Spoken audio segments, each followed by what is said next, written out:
Je passe sur la présentation du réseau. On en a parlé tout à l'heure. Les personnes qui participent peuvent retrouver toutes les infos concernant le réseau via ce lien. De toute façon, je pense que Aurel va partager les diaporamas à tout le monde après. Donc, retrouvez nos coordonnées et toutes les infos du site, l'agenda avec toutes les invitations, les prochains événements, l'inscription pour recevoir le bulletin de veille juridique et technique.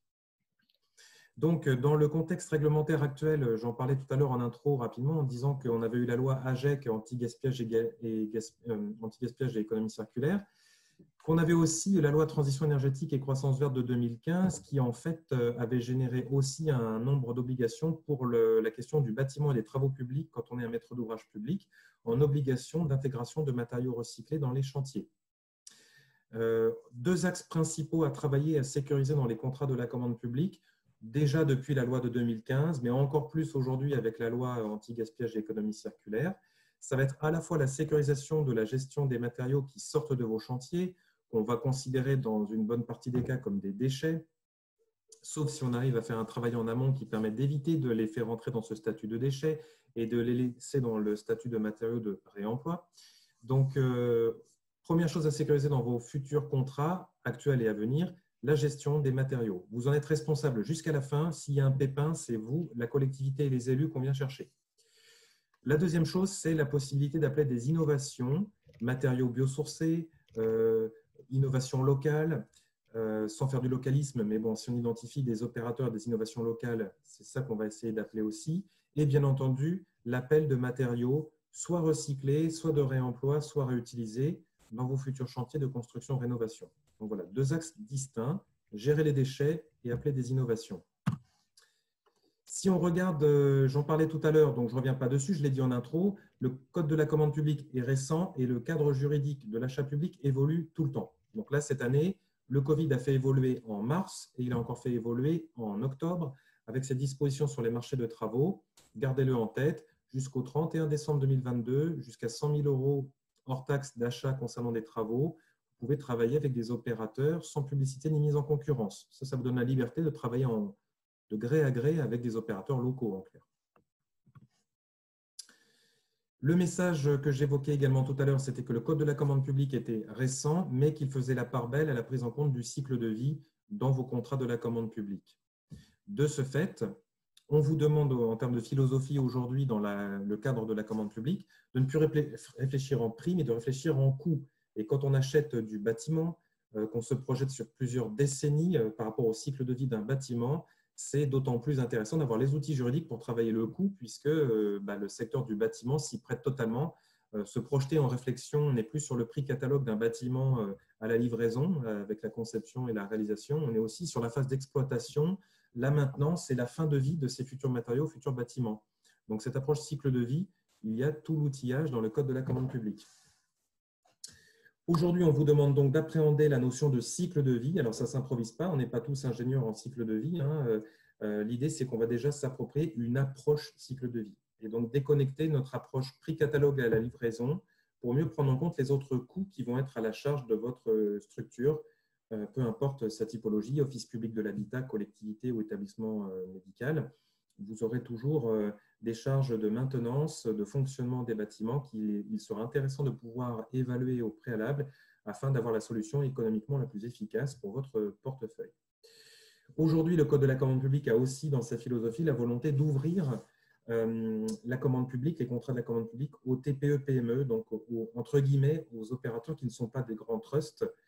Et donc de ce fait, il y a des dispositifs juridiques qui ont vocation à accompagner, encourager la réponse des opérateurs de plus petite taille, mais aussi donc plus locaux. Alors, on ne peut toujours pas faire de la préférence locale dans la commande publique, mais on a plein d'outils pour encourager la réponse des acteurs locaux. Donc ça, c'est une diapositive que je ne vais pas avoir le temps de trop commenter, mais ce n'est pas bien grave, ce n'était pas l'objet non plus. L'idée, c'était de représenter le cycle d'achat de façon caricaturale. Qu'on soit un acteur privé ou public, on a à peu près le même cycle d'achat. On a une phase en amont, on va définir nos besoins, penser le projet, que ce soit une rénovation, une construction d'un bâtiment avec différentes fonctionnalités, médicales ou administratives ou techniques, quand on a un centre technique à refaire pour une collectivité. On va avoir en phase amont l'étude du marché, qui va pouvoir faire quoi sur mon marché, sur mon chantier, que ce soit une déconstruction, est-ce qu'il y a un opérateur spécialiste en déconstruction? Est-ce que si je veux intégrer une toiture végétalisée, il y a un opérateur spécialisé en toiture végétalisée? Tout ça, ça s'imagine, ça se travaille en amont. Vous avez des outils juridiques à chacune de ces étapes. Avant, ce n'était pas le cas. Avant, dans le code des marchés publics, vous n'aviez pas un article qui vous encourageait à faire du sourcing fournisseur. Aujourd'hui, vous êtes encouragé à aller à la rencontre d'opérateurs, des entreprises, des structures de l'ESS qui développent des innovations pour connaître leur savoir-faire, connaître leurs limites aussi en termes de volume, de capacité d'action, pour pouvoir justement faire des lots dans la suite du procédé d'achat qui correspondent à leur savoir-faire, en mettant des spécifications techniques, donc des exigences qui collent vraiment à leur savoir-faire. Et donc, en déclinant toutes ces exigences des appels d'offres, des marchés publics, qui en fait collent au savoir-faire de ces acteurs locaux et innovants. Parce que bien souvent, par le passé, sans avoir cette approche, on mettait des exigences techniques qui excluaient de fait des opérateurs qui ne pouvaient peut-être pas répondre à toutes les exigences. Voilà. Donc, avant de dire on va faire de la préférence locale, déjà on s'assure de ne pas exclure de fait les opérateurs locaux innovants des secteurs de l'insertion, de l'ESS qui pourraient répondre et se positionner sur certaines phases de notre chantier. Vous remarquerez que les spécifications techniques, à la phase de passation, les critères d'attribution et pour le suivi de l'exécution, les conditions d'exécution, à chaque fois dans le code de la commande publique, on vous dit de formuler, d'exprimer, de construire ces différents outils juridiques en tenant compte du cycle de vie de ce que vous achetez. Donc ça, c'est en fait une porte ouverte à tout pour les 20 années prochaines à venir en termes de contrat de la commande publique. Ça veut dire que vous pouvez vraiment tout faire, tout imaginer, sans faire n'importe quoi bien sûr, en respectant quelques règles sur lesquelles on va revenir. Je reviendrai après sur ces quelques règles à garder en tête. Mais pour rester efficace dans cette intervention, l'idée c'est de vous dire aujourd'hui, vous n'êtes pas justement sans outillage pour pouvoir appréhender ces notions-là. Aujourd'hui, il y a des réseaux collègues qui ont déjà travaillé à développer certains outils. Donc, par exemple, le réseau 3R qui est en Nouvelle-Aquitaine, sur lequel mes collègues et moi on travaille aussi, a développé un outil, un closier commande publique et un guide pour travailler sur ces questions-là, avec un centre de ressources dans la construction durable qui s'appelle Nobatec et coordonné par un syndicat de déchets qui s'appelle Biltagarbi, qui est le syndicat de déchets du Pays Basque et qui était financé par l'ADEME Nouvelle-Aquitaine pour travailler au développement d'un outil permettant d'appeler des matériaux issus du recyclage, du réemploi et de la réutilisation dans les contrats publics de construction-rénovation de bâtiments. Donc, ça répond pas mal aux questions de la matinée. Donc, cet outil, il se décompose en deux éléments, un fascicule et un closier prêt à l'emploi pour intégrer des éléments d'exigence dans vos dossiers de consultation.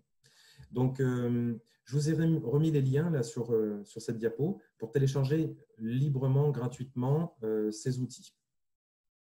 Donc, le fascicule, il s'organise de cette façon-là. Dans un premier temps, on rappelle le champ lexical, c'est quoi réutiliser, recycler, réemployer, c'est quoi les lois qui nous amènent aujourd'hui à nous poser ces questions et qui nous obligent, en nous fixant des objectifs datés, à appeler des matériaux issus de ces différentes filières. Ensuite, dans ce fascicule, on a voulu présenter les différents marchés auxquels les maîtres d'ouvrage publics vont avoir la possibilité vont avoir la possibilité de publier en perspective de la construction, de la rénovation d'un bâtiment. Ça peut être dans un premier temps, petit 1, les marchés dits de maîtrise d'œuvre. Vous vous entourez de maîtres d'œuvre, d'équipes d'architectes, de bureaux d'études pour concevoir votre pré-projet de rénovation ou de construction. C'est bien entendu là qu'il va falloir pouvoir intégrer les solutions innovantes, biosourcées, disponibles en local, réemployées, réutilisées, issues de matériaux recyclés. C'est là que tout va se jouer. La validation technique du projet avec les maîtres d'œuvre, avec vous, la programmation du chantier, quel calendrier, à quel moment on va faire intervenir quelqu'un qui fait un diagnostic ressources, à quel moment on va dire, tiens, si on a une structure qui peut se positionner sur la déconstruction partielle d'un bâtiment pour récupérer des éléments en vue d'une réutilisation ou d'un réemploi, on va prévoir 2 mois pour cette phase-là, on va l'ajouter, elle n'existait pas au préalable dans nos précédentes opérations. Donc, c'est bien dans les marchés dits de maîtrise d'œuvre qu'on va pouvoir intégrer ces leviers-là. Le deuxième élément, c'est la création de ce que je vous disais, de nouveaux marchés potentiels, travaux de mise à nu, de déconstruction, de démolition en vue de la préparation du site. C'est histoire de pouvoir faire quelque chose de plus fin que de faire intervenir une entreprise générale qui va tout faire et qui, du coup, en termes de désassemblage de certains équipements, ne va peut-être pas avoir envie de le faire parce que ça prend du temps, de la main-d'œuvre, ne va peut-être pas savoir le faire. Et du coup, ça permet d'envisager une nouvelle forme de marché pour cette préparation de vos sites en vue de rénovation, pour permettre à des structures comme des ressourceries, des recycleries ou d'autres collectifs de se positionner pour démanteler de façon sélective un bâtiment. Et enfin, dans un troisième temps, les marchés de travaux dans lesquels on va intégrer les exigences aux différents corps de métier qui interviendront sur le projet de construction-rénovation. Et ça, en fait, c'est le deuxième volet de cet outil. C'est un closier au format Excel. Donc, c'est un format simple pour faire du copier-coller. L'idée, ce n'est pas forcément, bien entendu, de faire un copier-coller aveugle. Ce sera à adapter en fonction de la typologie de votre territoire, de l'écosystème d'entreprise ou d'acteurs intervenants. L'idée, ce sera de pouvoir personnaliser en effet ces clauses à votre capacité de suivi de ces clauses sur toute la durée de vie de l'exécution du chantier. Ce n'est pas de copier tout en se disant, bon, mais on a tout mis, donc ça va être nickel le résultat. Attention, il peut y avoir des risques sur lesquels je reviendrai après.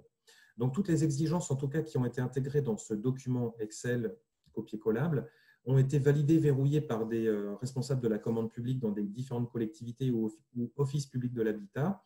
Donc, c'est bien consolidé au niveau de la rédaction pour être intégré à des contrats de commande publique. Bien entendu, si vous avez des collègues qui relèvent du droit privé, ce qu'on a exprimé, qui peut intégrer des cahiers des charges, peut exactement être exploité dans le cadre du cadre juridique du droit privé. Ce n'est pas uniquement les acteurs publics. Donc, ça se présente sous la forme tout simplement de cases Excel comme ça. C'est un tableau où vous allez retrouver des clauses contractuelles sous forme de spécifications techniques ou des clauses contractuelles sous forme de conditions d'exécution. Donc, ça, ce sont des clauses qui sont verrouillées, c'est-à-dire que si vous les intégrez dans votre cahier des charges, les entreprises qui vont répondre, elles devront impérativement respecter ces exigences. C'est comme si vous demandiez, dans le cadre d'achat de véhicules, des voitures rouges, ce n'est pas des voitures bleues. Donc là, ça va être pareil pour… je demande, par exemple, pour le gros œuvre, pour les fondations de certains bâtiments, si je fais appel à du béton ou à des granulats, par exemple, il y aura des spécifications techniques de ce type. Je veux que les bétons utilisés pour faire, par exemple, les fondations soient conformes aux préconisations de la norme NF-EN 206-1 et aux recommandations du projet issu du projet Réci Béton. Voilà. Ça, en fait, c'est pour vous dire que ces clauses ont été rédigées en rappelant les obligations techniques de qualité et normatives propres à chaque famille de matériaux. Que Réci Béton, c'est un projet national qui a développé, en associant tous les acteurs de la construction et les industriels, à des formulations de béton recyclé. Donc, ça vous permet d'appeler de façon sécurisée du béton en appelant donc des références normatives qui vous sécuriseront. Voilà, donc on a fait ça pour tous les corps de métier. Là, vous voyez, on a juste mis dans cette diapo le gros œuvre, par exemple les réseaux de distribution, mais on décline ça sur couverture, isolation, électricité, plomberie, peinture, second œuvre, etc. Avec, quand il y a des normes, un rappel de ces normes, et quand il n'y a pas de normes, un certain nombre d'exigences qui permettront à l'acheteur public d'avoir des garanties techniques sur le produit qui arrivera sur le chantier. Donc, aujourd'hui, le closier que je vous présente, par rapport aux deux axes que je présentais en début d'intervention, il nous apporte des réponses sur le deuxième axe. J'appelle des innovations. Mais il ne nous apportait pas d'informations sur le premier axe que j'ai évoqué, comment je sécurise la gestion des matériaux ou des déchets qui sortent de mes chantiers. Donc ça, on l'a travaillé cette année avec le réseau en Nouvelle-Aquitaine. On a fait une opération qui s'appelle Voirie durable, qui en fait se complète en 2021 par une opération qui va s'appeler Bâtiment et économie circulaire. Et en fait, on travaille sur la gestion des matériaux inertes pour les maîtres d'ouvrage publics. Donc, comment sécuriser la gestion de ces matériaux, appeler des documents qui vont garantir le tri, la pesée, le transport et le traitement sur des sites agréés pour que vous soyez totalement sécurisé juridiquement et que d'un point de vue environnemental, ça puisse concourir à la valorisation, au réemploi, à la réutilisation du maximum de matériaux sortant de vos chantiers. Voilà, donc la même logique, on a complété les clauses sur l'intégration de matériaux recyclés, de réemploi, réutilisés dans les marchés dédiés à la voirie, aux travaux publics et aux bâtiments pour compléter le premier outil que je vous ai présenté juste avant. Parce que le premier outil que je vous ai présenté juste avant, on l'a publié il y a déjà 2 ans. Donc forcément, il y a des actualisations à prévoir puisque la loi AGEC a été publié en février dernier, donc il y a déjà des actualisations. Donc ça veut dire que ce n'est pas quelque chose qui est resté statique. Comme on continue à le travailler entre réseau Rand-Copper en Normandie et réseau Nouvelle-Aquitaine, eh bien, ça nous permet de compléter ces closiers au fil des évolutions réglementaires. Donc, de même, dans le closier que vous pouvez d'ores et déjà télécharger, celui qui a déjà 2 ans, vous avez des exemples de spécifications techniques, par exemple, là, sur l'isolation. Donc, on vous a formulé les choses soit pour appeler des matériaux recyclés ou de réemploi, soit appeler des matériaux biosourcés. Ça, c'est vous qui allez changer tout simplement les formulations en fonction du sourçage que vous aurez fait. Vous allez identifier que sur votre région ou votre département, plus spécifiquement en Normandie, il y a des filières biosourcées super efficaces. Eh bien, vous allez travailler sur les matériaux biosourcés. Parce que si vous voulez appeler des matériaux recyclés, mais qui doivent venir des Hauts-de-France ou de la région de PACA, ça va complètement perdre sa pertinence à tout point de vue. Donc, de ce fait, c'est vraiment le sourçage qui va vous permettre d'identifier des innovations, réemploi, réutilisation, recyclage et biosourcés en Normandie. Et en fonction de ce potentiel de ces filières, vous allez adapter ces clauses, ces spécifications techniques ou les critères d'attribution qu'on vous a préformulés. Donc, pour synthétiser un peu cette présentation, vous avez les obligations réglementaires, vous avez les outils juridiques et vous avez des clausiers qui vous permettent de faire entrer ça dans vos contrats de la commande publique. Alors, bien entendu, on ne travaille pas dans l'urgence ces contrats de la commande publique en se disant « bon, on a l'obligation de la loi, c'est pour dans 3 mois qu'on est censé intégrer 60% de matériaux recyclés dans les travaux de voirie ou du bâtiment maintenant ». Donc, on ne va pas s'enflammer et tout changer au risque d'avoir des réponses farfelues, pas difficilement vérifiables dans un contexte contraint en termes de temps sur les solutions techniques proposées, avec des risques de surcoût très forts. Et au final, peut-être que seuls des gros groupes nationaux ou européens vont pouvoir répondre et les opérateurs locaux ne vont pas pouvoir.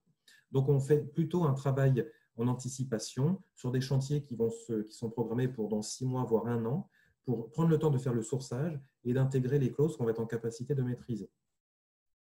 On intègre d'abord des exigences sur les lots sans risque, entre guillemets, où on a trouvé des solutions et des filières qui fonctionnent depuis longtemps, où on a pu identifier en termes de réseautage, quand on prévoyait son futur projet, on a pu contacter des collègues dans d'autres collectivités, d'autres établissements médicaux ou office HLM, des collègues qui avaient déjà mis en œuvre ces solutions et qui ont un peu de recul et qui nous disent « c'est super, ça marche bien » ou « attention, il faut faire attention à ce point-là parce que c'est un risque à différents niveaux ».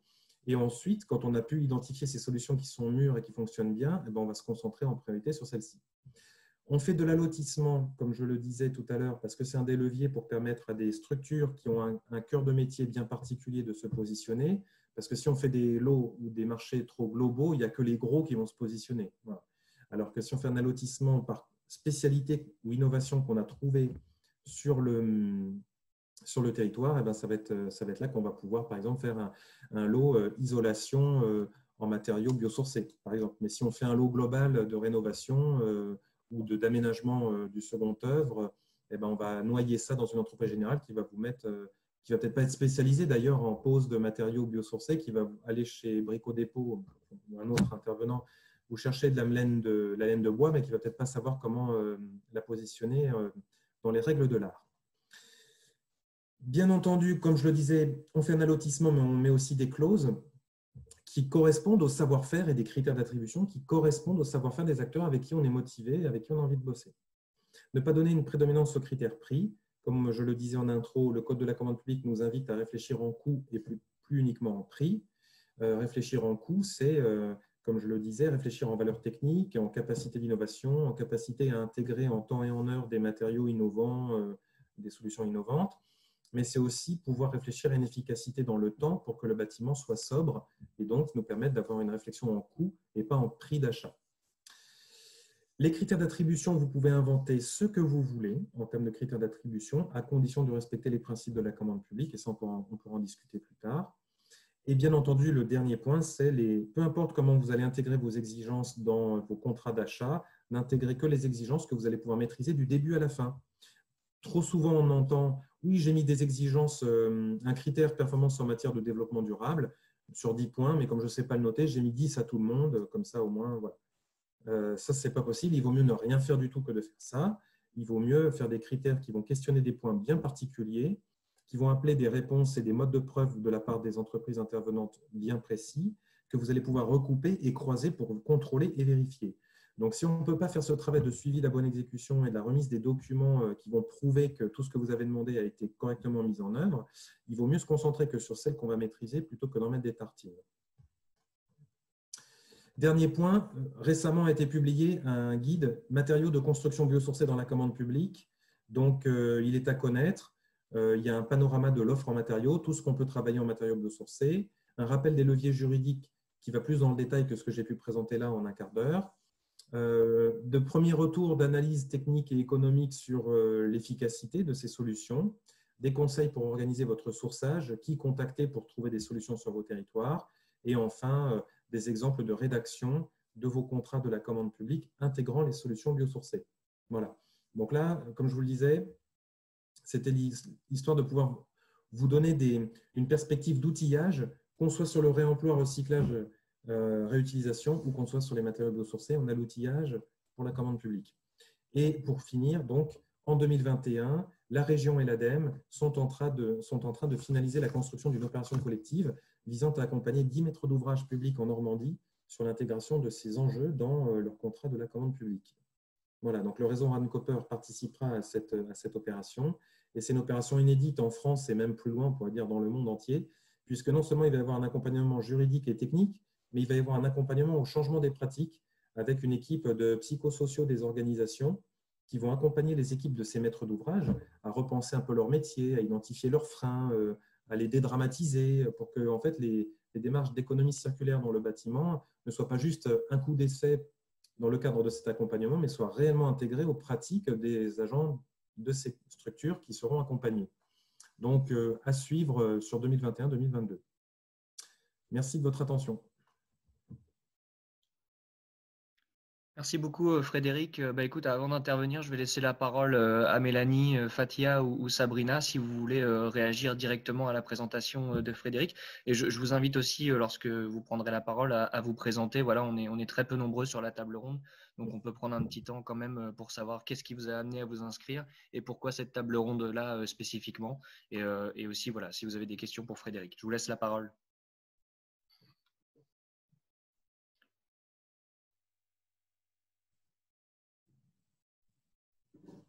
Personne ne veut se lancer? On peut faire ça de manière ordre alphabétique, peut-être. Fatia, est-ce que tu veux commencer? Je me lance. Très bien, merci. Voilà. Donc, bonjour à tous. Donc, Fatia Bougerad. Donc, je suis là pour représenter la communauté de communes Saint-Gall Suisse normande.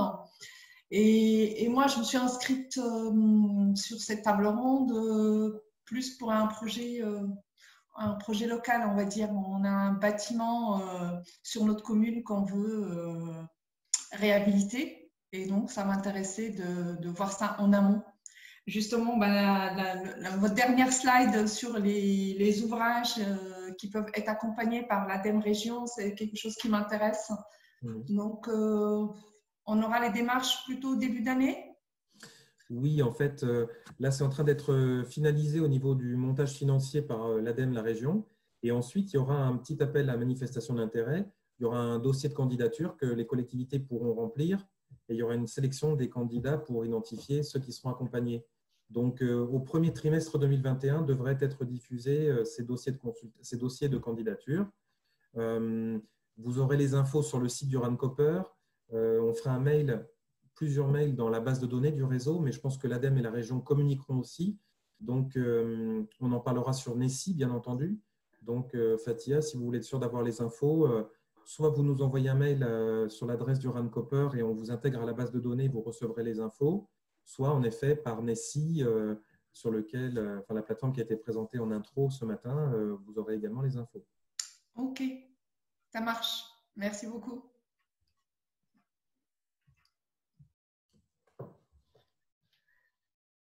Mélanie, tu peux te présenter? Donc moi c'est Mélanie Carillo, je suis urbaniste de formation et donc j'étais en service civique avec l'Arc Normandie là jusqu'à une dizaine de jours et donc je me suis inscrite à cette table ronde parce que en tant qu'urbaniste c'est ça qu'on est amené à accompagner les collectivités dans leurs projets d'aménagement et donc la question de la commande publique et le lien avec le biosourcé c'est un sujet qui m'intéresse tout particulièrement. Et donc, voilà, merci pour votre présentation qui était très claire. Voilà. Merci. Sabrina?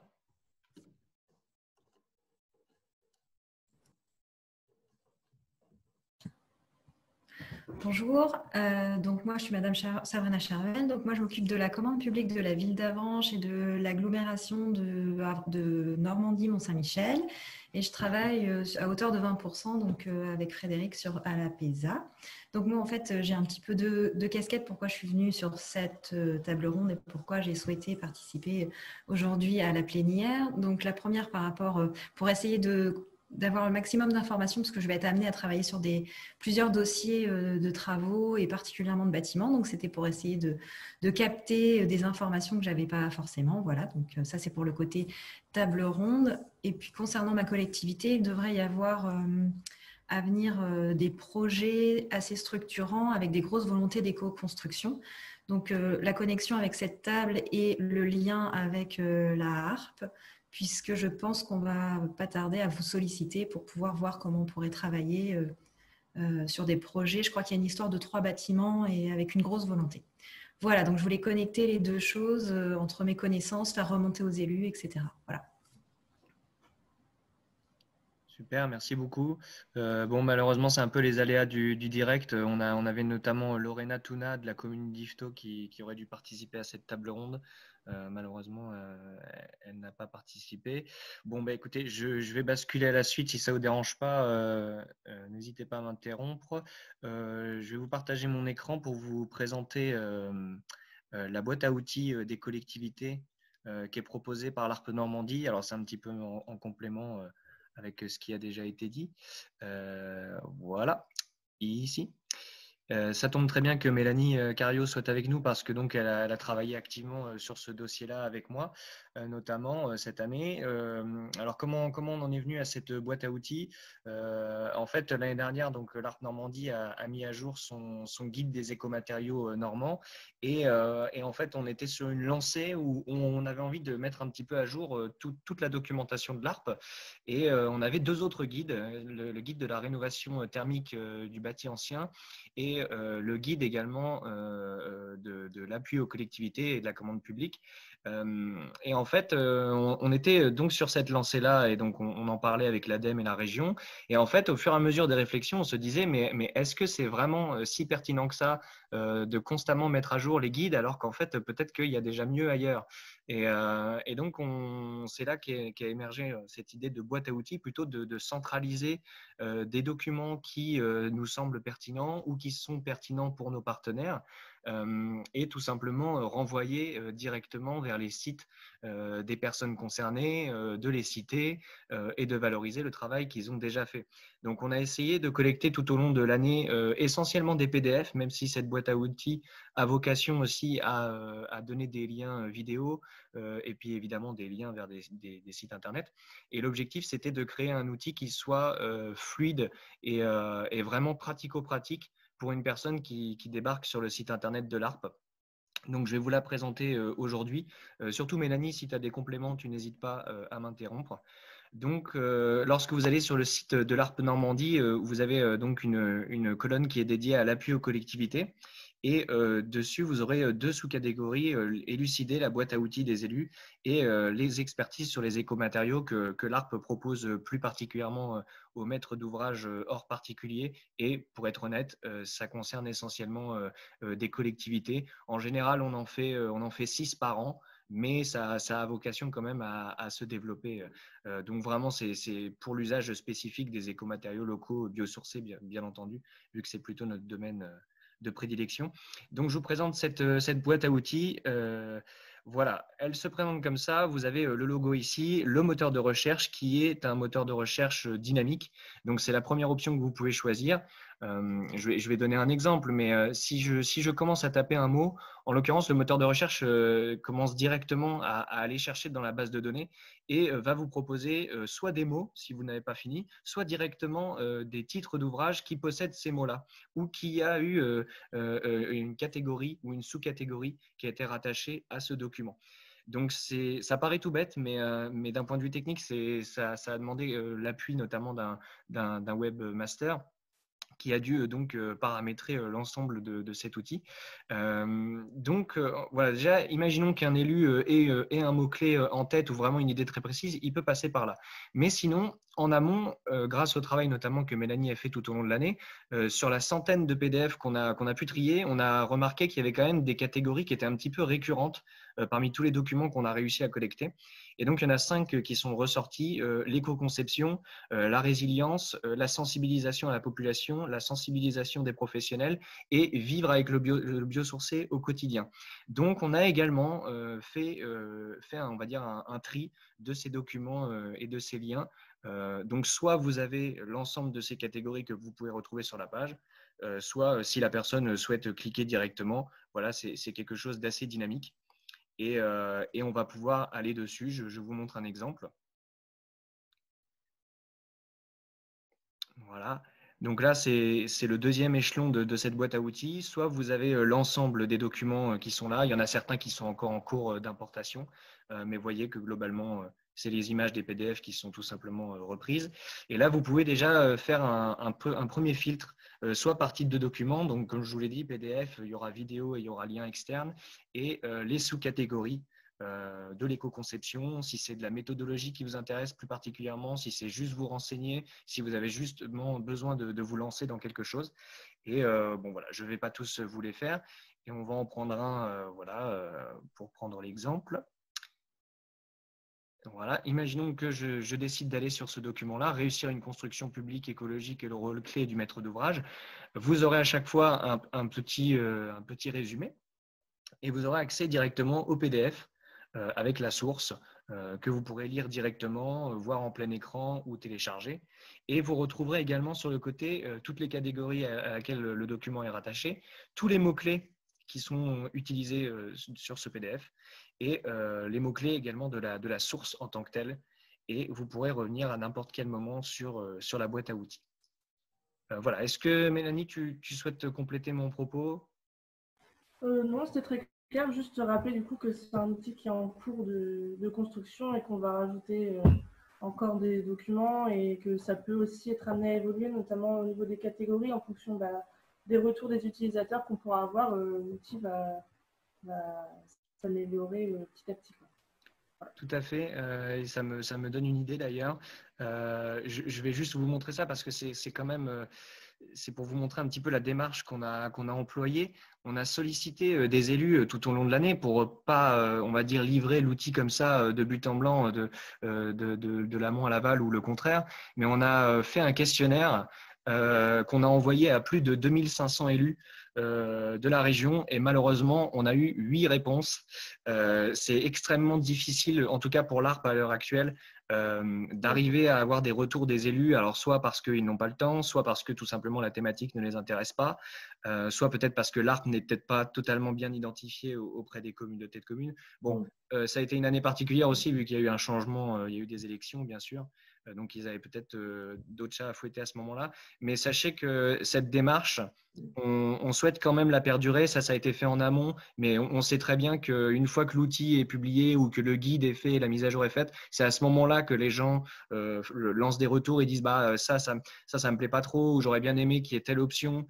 Et donc, on en a discuté avec l'ADEME et la région. Donc, on va continuer à alimenter cet outil pour 2021 et on va faire de nouveau des questionnaires pour avoir des retours.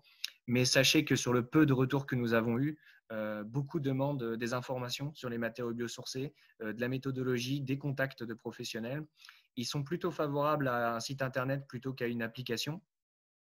Ils cherchent essentiellement de la documentation écrite ou des liens vers des structures qui peuvent accompagner. Et globalement, les craintes rencontrées sur les démarches d'éco-construction, bah, c'est des appréhensions, des manques de retour d'expérience, voilà, méconnaissance des techniques et des prix, tout ça. Donc, on est plutôt assez confortable par rapport aux documents qu'on annonce, qu'on partage. A priori, ils n'ont pas connaissance d'un outil similaire existant. Peut-être qu'il y en avait un, mais qu'on ne connaissait pas. Et bon, voilà, c'est juste pour vous présenter un petit peu la démarche dans son ensemble. Je vais m'arrêter là parce qu'il est 12h05. Il nous reste 5 minutes. Si vous avez des questions, nous sommes tout oui. Et du coup, juste sur la boîte à outils, côté Rand Cooper, on va publier une lettre de bonne année, là, oui, c'est ça, de bonne année, début janvier, à la rentrée. Donc, on pourra présenter la boîte à outils, proposer le lien directement quand on va l'envoyer à tout le monde, là. Ah bah très bien, bah, tu pourras reprendre cette adresse-là. OK. C'est bien. très gentil. Et puis voilà, on peut aussi, si on fait une synergie avec aussi les documents du Rancoper, tu vois, on peut aussi mettre les logos du Rancoper et dire voilà, tel document provient de tel site ou renvoyer vers le site de Rancoper directement. Enfin, voilà, plein de choses sont possibles, quoi. OK. Et juste, je ne sais plus ce que j'allais dire. Non, je ne sais plus. Oui, le questionnaire, vous l'aviez envoyé quand dans l'année, là? Alors, on l'a envoyé une première fois en septembre, si je ne dis pas de bêtises, et on a fait une relance en novembre. D'accord, OK. Ouais. Ouais, bon. Donc, après, je peux te le transférer si tu as une base de données voilà, qui n'est peut-être pas croisée avec la nôtre. Voilà. Si le questionnaire, on peut toujours y répondre. Mm. Quand je vais faire le petit article dans la lettre pour Ouais. présenter la boîte à outils, je peux intégrer aussi ça. Je ne sais pas quels seront les retours, mais on pourra aussi prévoir au printemps un mail spécifique avec cette enquête, tu vois, en la mentionnant précisément dans un message spécifique pour encourager le taux de retour. Voilà, clairement. Mais du coup, vous, quand ils viennent télécharger des documents, ils ne renseignent rien, ils téléchargent et c'est directement. Ah bah oui, du coup, là c'est libre. Ouais, ouais, ouais. Mais oui, mais on peut faire un téléchargement libre, mais en mettant, vous savez, un petit questionnaire, genre vous êtes une collectivité, un élu, vous êtes un tel, OK, et là vous téléchargez les ressources. Vous, ça vous permet d'avoir la traçabilité de qui télécharge, si c'est D'accord. 1000. Et puis ça, c'est ce qu'on fait nous quand on diffuse des outils comme le closier que j'ai présenté tout à l'heure. Donc ça permet vraiment de voir le nombre d'usagers. Et puis, ça permet de potentiellement cibler ces usagers quand tu fais un questionnaire pour avoir un fort taux de réponse. Donc, ça, c'est voilà, c'est un truc qu'on fait, nous, qu'on a généralisé. Maintenant, dès qu'on publie un outil, il est libre de droit, mais on demande quand même qui le télécharge, quoi. Ah bah très bien, bah, je note. J'en parlerai au webmaster qui normalement travaillera encore avec nous l'année prochaine. Je pourrais lui demander de rajouter cette option-là. Super. C'est une bonne idée. Est-ce que Fatia ou Sabrina, vous avez une réaction par rapport à cet outil? Est-ce que ça vous semble pertinent? Est-ce que pas du tout? Voilà, je ne sais pas. Bah, écoute, je ne le connaissais pas l'outil, donc je vais Ouais. aller dessus voir un petit peu tout ça. Mais non, c'est intéressant. On n'a pas encore totalement communiqué dessus, à part cet objet de questionnaire. Mais effectivement, là, il est publié là pour la fin de l'année. Donc, sur la prochaine newsletter de l'ARP, il sera totalement annoncé à l'ensemble des membres du réseau. Voilà, c'est une première pour la plénière. On voulait le faire à la plénière pour donner un peu une date symbolique voilà, pour cet outil.